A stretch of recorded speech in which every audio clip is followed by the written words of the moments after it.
Praise lord. దేవుని నామమునకు మహిమ కలుగును గాక. మహాగణుడైన యేసయ్య నామం పేరిట ఈ ఉదయకాల సమయాన మీ అందరికీ ప్రత్యేకమైన వందనాలు తెలియజేస్తూ ఉన్నాను. ప్రార్థన. కృపాసత్య సంపూర్ణడానికి స్తోత్రాలు ప్రభువా. ఈ ఉదయకాల సమయమందు నీ వాక్యమును విని జ్ఞాపకం చేసుకొనుచు నీ వాక్యము ద్వారా నడిపింపబడగలిగే భాగ్యమును మాకు దాయిచ్చేయమని యేసయ్య నామమును అడుగుచున్నాము తండ్రి. ఆమేన్. దేవుని వాక్యంలోనికి వెళ్దాం. ఎబ్రిల్ రాసిన పత్రిక 3వ అధ్యాయం 8వ వచనాన్ని మనం చదువుకుందాం. మీ హృదయములను కఠినపరచుకొనకుడి, అనగా హృదయమును కఠినపరచుకొనుట కూడా అది పాపమట. ఈ రోజున ఈ ఉదయకాల సమయాన చాలామంది హృదయాలు, చాలామంది తలంపులు కఠినముగా కుటుంబంలో ఉన్నవారు, కుటుంబంలో బిడ్డల విషయంలో, లేక వ్యాపార విషయంలో, చేతి పని విషయంలో, నీ క్రింది పని చేయుచున్నటువంటి ఆ మనుషుల యొక్క వారి విషయాల్లో కొన్ని సందర్భాల్లో కఠినత్వాన్ని చూపిస్తూ ఉన్నారు.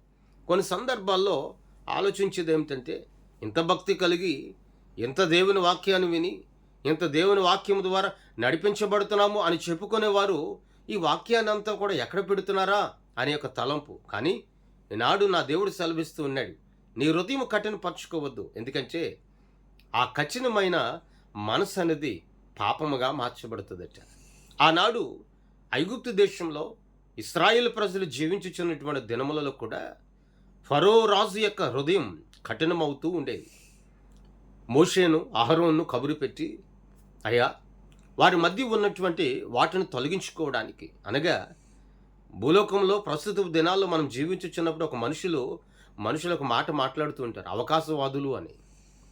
ఆ రకముగా ఫరో కూడా అవకాశవాదిగా, అంటే కార్యం జరిగిన తర్వాత, విడుదల పొందిన తర్వాత మరలా తన హృదయం కఠినమవుతూ ఉండేదట. నీరు రక్తముగా మార్చబడింది. ఇశ్రాయేలీలు ఐగుప్తు దేశంలో ఉన్నారు. వారు త్రాగుతున్నది నీరే, కానీ ఐగుప్తులు త్రాగుచున్నది, వారు దాహం అని అలమటించుచున్న సందర్భాల్లో వారు నీటిని తీసుకుని త్రాగుతున్నప్పుడు నీరుగానే కనబడేది, కానీ అది లోపలికి వెళుతున్నప్పుడు రక్తముగా మార్చబడుతూ ఉండేదట. అలాంటి సమయంలో ఐగుప్తు దేశం అంతా కూడా దుఃఖం, బాధ, ఆవేదన. అలాంటి పరిస్థితుల్లో కూడా రాజైనటువంటి ఫరో మోషేను, అహరోను కబురు పెట్టి, దేవునికి మీకు విరోధముగా నేను పాపం చేశాను, వీటిని తొలగించండి. నీరు రక్తంగా కాదు, నీరు రక్తముగా ఉన్న నీరు ఆ నీటిగా మారితే నేను మిమ్మల్ని పంపిస్తాను అన్నాడు, చెప్పాడు. కానీ మోషే, అహరోనులు దేవునికి మోకరిల్లి ప్రార్థించారు.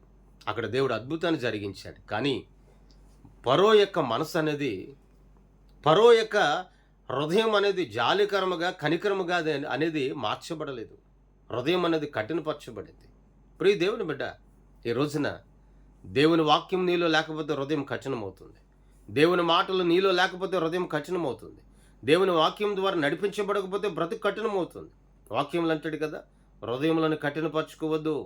ఆ కఠినత్వమే పాపంగా మార్చబడుతుంది.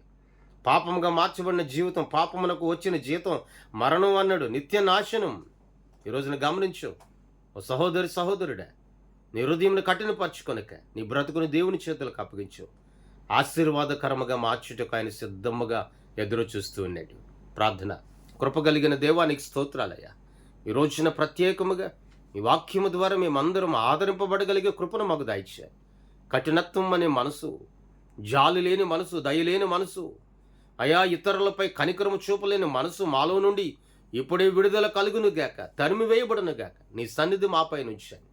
వినిన ప్రతి మాట నీరు కట్టి ఫలింపు చేయండి. ఆదరించండి, బలపరచండి, శక్తిని దాయిచేయమని యేసయ్య నామమున అడుగుచున్నాము తండ్రి.